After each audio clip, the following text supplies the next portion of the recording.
बड़ा मंच होता है। मनवीर भैया बहुत अच्छा संचालन कर रहे हैं, पद्मिनी जी बहुत अच्छा पढ़ के गई हैं, अभी रुचि दीदी आएंगी। मैं हास्य का कवि हूँ, 10-15-20 मिनट आपके बीच में रहूँगा। हमारे बारे में मनवीर भैया जो जो कह रहे थे, मैं उनके विषय में कुछ नहीं कहूँगा। ये आप मान के चलो जो भी कह रहे थे सच कह रहे थे। नहीं, बिल्कुल है। अच्छा। और हमारे पिताजी ने घर से चलते समय कहा था कि बेटा हर आदमी का जवाब ना दिया करो। मुझे एक लघु कथा याद आ रही है। एक बार एक गधे की एक चीते से लड़ाई हो गई। लड़ाई इस बात से हो गई कि चीते ने कहा ये जो घास है ये नीली है, गधे ने कहा नीली नहीं है, घास हरी है। दोनों में बहुत झगड़ा हो गया। गधे ने कहा नहीं ये नीली है, चीते ने कहा हरी है, उसने कहा नीली है, उसने कहा हरी है। दोनों में इतना झगड़ा हो गया कि गधे और चीते में मारपीट हो गई। फिर दोनों ने कहा कि इसका निर्णय महाराज करेंगे। महाराज जंगल के राजा शेर। दोनों लोग शेर के पास गए। गधे ने कहा महाराज इसका फैसला आप कीजिए, 1 घंटे से ये गधा कह रहा है कि ये घास नीली होती है। शेर ने कहा कि तुमने क्या कहा? तो चीते ने कहा मैंने कहा हरी है, तो मैंने बोल दिया हरी है, आप ही फैसला कीजिए। शेर ने कहा ये गधा बिल्कुल सही कह रहा है, घास नीली ही होती है। इस चीते को 2 साल के लिए जेल में डाल दो, उसका खाना पीना बंद। तो चीते ने कहा कि इतनी बड़ी हमें सजा क्यों दे रहे हो? तो शेर ने कहा कि जो आदमी गधे से बहस करे एक बार तालियां बजा दीजिए इधर वाले भी जोरदार, तो मैं शुरू हो जाऊं। बहुत अच्छे। तो मैं सबका जवाब नहीं दे सकता हूं। महिलाएं बैठी हैं, महिलाओं के विषय में बहुत बातें हो रही थी। कवि सम्मेलनों में आप आई हैं, मुझे बहुत अच्छा लग रहा है। और जितने पुरुष हैं, आप सबसे हाथ जोड़ के निवेदन है, अपनी पत्नियों को कवि सम्मेलन में आप लेके जाइए, इनको मूवी दिखाने ले जाइए। इनके साथ कभी भी खरीदारी मत कीजिएगा, कभी भी शॉपिंग मत कीजिएगा, नहीं जीवन भर रोएंगे मैं रो रहा हूं। मैं तो लगातार कवि सम्मेलन में रहता हूं। अभी 3 दिन पहले मैं अपने घर गया, हमारी पत्नी कहने लगी रोज कवि सम्मेलन में रहते हो, चलो तुमको कुछ कपड़े दिलाना है। हमने कहा दिला लो। हमको एक शॉपिंग मॉल में ले गई, उसने दुकान वाले को बुलाया, उसने कहा भैया इनको कुछ कपड़े दिखा दो, कुछ शर्ट दिखा दो। वो 4-5 शर्ट लेके आया। पत्नी ने पूछा ये लाल वाली कैसी लग रही है? अब आप अपने कलेजे पे हाथ रख के कसम खाइए, आपकी पत्नी आपसे कोई चीज पूछ ले ये कैसी है, तो आपको डर के मारे कहना पड़ेगा अच्छी है, या तो हाँ में हाँ मिलाना पड़ेगा। आप चाहे विधायक हो, मंत्री हो, कुछ भी हो जाओ, हाँ में हाँ मिलाना पड़ेगा। कहने लगी ये लाल वाली शर्ट कैसी है? हमने कहा ये लाल वाली अच्छी है। कहने लगी थोड़ी बड़ी है। हमने कहा थोड़ी बड़ी है। कहने लगी बड़ी है तो काम आएगी, तो हमने कहा काम आएगी। कहने लगी 2 ले लें? हमने कहा 2 ले लो। कहने लगी 2 ज्यादा हो जाएगी। हमको हाँ में हाँ मिलाना, तो हमने कहा 2 ज्यादा हो जाएगी। कहने लगे लेकिन ये आगे काम आएगी, तो हमने कहा आगे काम आएगी। कहने वाली ये नीली वाली तुम्हारे ऊपर बहुत खिलेगी। हमने कहा नीली वाली बहुत खिलेगी। बोली अभी तो तुम लाल वाली अच्छी कह रहे थे। हमने कहा लाल वाली भी अच्छी है। बोली नीली वाली से अच्छी ये हरी वाली लग रही। हमने कहा हरी वाली का कोई जवाब नहीं है। बोली ये पीली वाली कैसी लग रही? हमने कहा पीली वाली सबसे अच्छी है। बोली ये हरी वाली तो तुम्हारे ऊपर सर्वाधिक खिलेगी, ये ले ले। हमने कहा ले लो। तुम्हें पसंद है? हमने कहा पसंद है। उसने दुकान वाले को बोला, उसने कहा भाई हरी वाली पसंद है, इनको पैक कर दो। हम पैक करा के आए, पहली धुलाई में हरी वाली ने कलर छोड़ दिया। वो बेलन लेके हमारे पास आई, कहने लगी 3 घंटे से कह रही थी लाल वाली ले लो।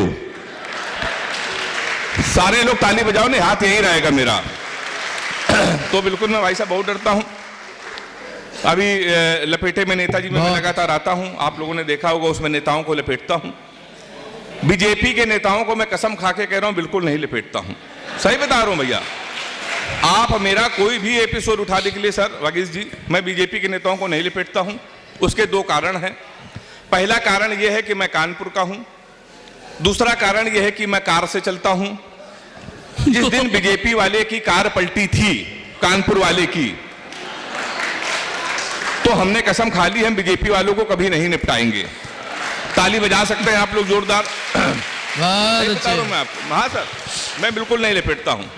अलग अलग दलों के नेता उसमें आते हैं। मैं तो कानपुर में रहता हूं साहब, एक स्कूल में पढ़ाता हूं।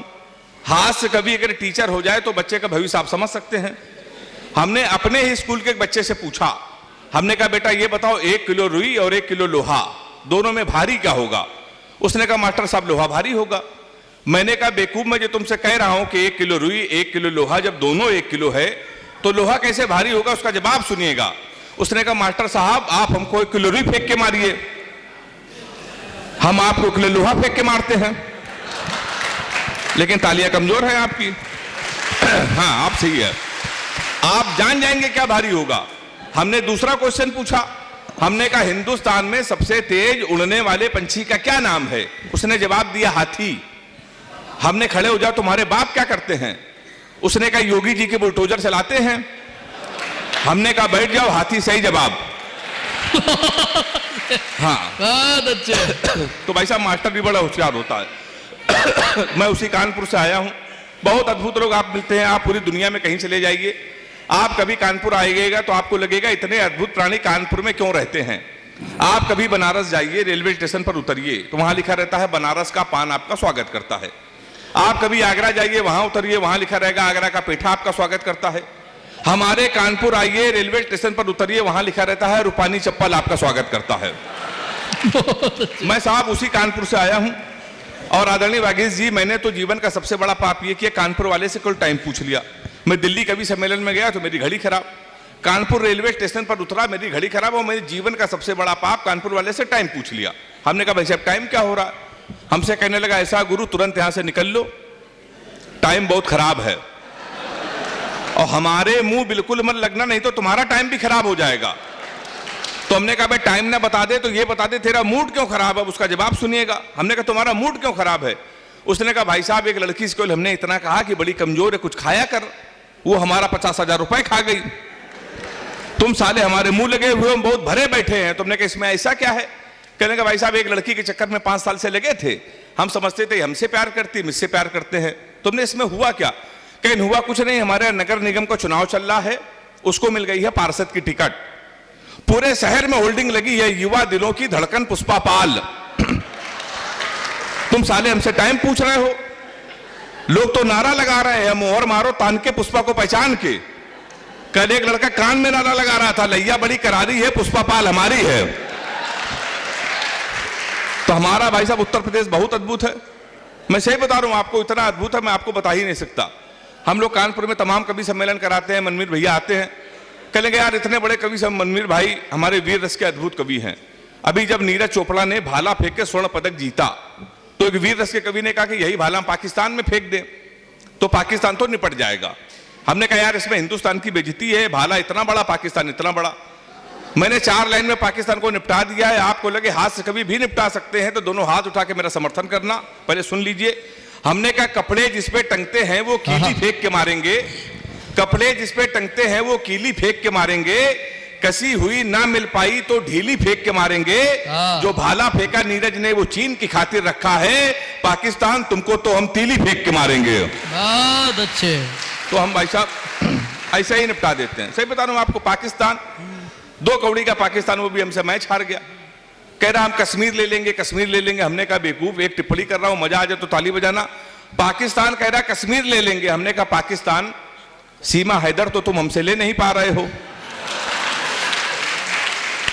तो हमसे कश्मीर ले लोगे। तो हमने 4 लाइन लिखी और चौथी पंक्ति में मजा आ जाए तो पूरा सदन हाथ उठा के ताली बजाना 1 मिनट तक। हमने कहा सीमा हैदर हमारा वीर रस देखिए। हमने कहा सीमा हैदर भारत आई हो तो पूरी जांच लेके जाओगी, अपने माथे पर हमारी आंच लेके जाओगी। हमारे सचिन से मिली हो इतना तो तय है, 4 लेके आई थी 5 लेके जाओगी। बहुत बढ़िया साहब। तो हम लोग ऐसे ही, हमारे वीर रस की कविता ऐसे ही हो जाती है, हम लोग ऐसे ही निपटा देते हैं। तो मैं उसी उत्तर प्रदेश से आया हूं। इतने अद्भुत लोग आपको मिलेंगे, आप पूरी दुनिया में कहीं भी चले जाइए। हमारे यहाँ तमाम वीर रस के कवि सम्मेलन होते हैं। तो मनमीत भाई कहते हैं यार ये बताओ तुम लोग वीर रस के कवियों को क्यों नहीं बुलाते? तो हमने कहा भैया ऑलरेडी इतनी वीरता हमारे कानपुर में है, तो हम लोग वीर रस के कवियों को क्यों बुलाएं? आपको एक सच्ची घटना बता रहा हूं सर। एक यादव जी 7 बजे हमारे घर आ गए, कहने लगे पांडे जी हमको आशीर्वाद दे दो। हमने कहा किस बात का? कहने लगा हमको डिस्कवरी चैनल जाना है और शेर के साथ सेल्फी लेनी है। हमने कहा पागल, कोई शेर के साथ सेल्फी लेता है? तो उसने कहा क्यों, मोदी जी तो जा सकते हैं। आपको याद होगा कुछ दिनों पहले मोदी जी गए थे, शेर के साथ सेल्फी डाली। हमने कहा यार वो देश के प्रधानमंत्री हैं, पूरी व्यवस्था उनके पीछे चलती है, पूरी फ्लीट चलती है, तेरी क्या व्यवस्था? उसने कहा पांडे चिंता ना करो, 1 क्वार्टर हमारी जेब में पड़ी है, हमको जाने दो। भाई साहब यादव जी गए और शेर के साथ सेल्फी डाली। 15 दिसंबर को कानपुर में उनकी याद में कवि सम्मेलन है जिसमें आप सारे लोग आमंत्रित हैं। तो हमारा कानपुर उत्तर प्रदेश बहुत अद्भुत है। सर बड़ी तुलना करते हैं लोग, कहते यार तुम्हारे उत्तर प्रदेश के लोग कितने आलसी हैं, कितने नकारा हैं। स्वर्ण पदक पंजाब के लोग जीतते हैं, हरियाणा के लोग जीतते हैं।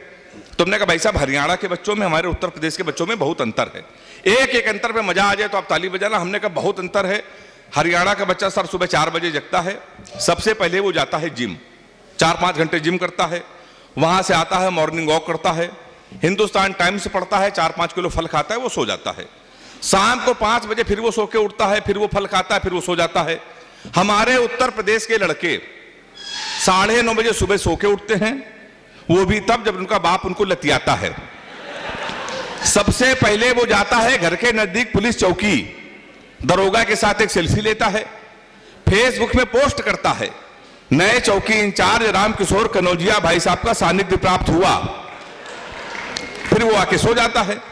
शाम को 7-8 लड़कों के साथ वो बियर की बोतल खोलता है, उसी दरोगा को प्रेशर में लेने के लिए स्पीकर खोल के फोन करता है, दरोगा जी नमस्कार, पहचाना? अब दरोगा समझता गुरु उस समय इसके मुंह ना लगो, उस समय तो उसकी लगी हुई है। वो दरोगा उसका फोन काट देता है। वही दरोगा 12 बजे मारते मारते उसको थाने लेके आता है। आपकी सेल्फी डालता है वो दरोगा, गुड्डू भैया 100 ग्राम चरस के साथ धरे गए। फिर गुड्डू भैया की होती रात भर कुटाई। हाँ। फिर लोकल विधायक उसकी पैरवी करता है, फिर वो छूट के आता है। फिर वो शहर का सबसे बड़ा भंडारा करवाता है, भंडारे में गरम पूड़ी ना मिली तो गोली चलवाता है, फिर वो विधायक बनता है। उत्तर प्रदेश के लोग विधायक बनने के लिए हैं कि दंड पेलने के लिए? आप ताली उत्तर प्रदेश के लिए बजा दीजिए।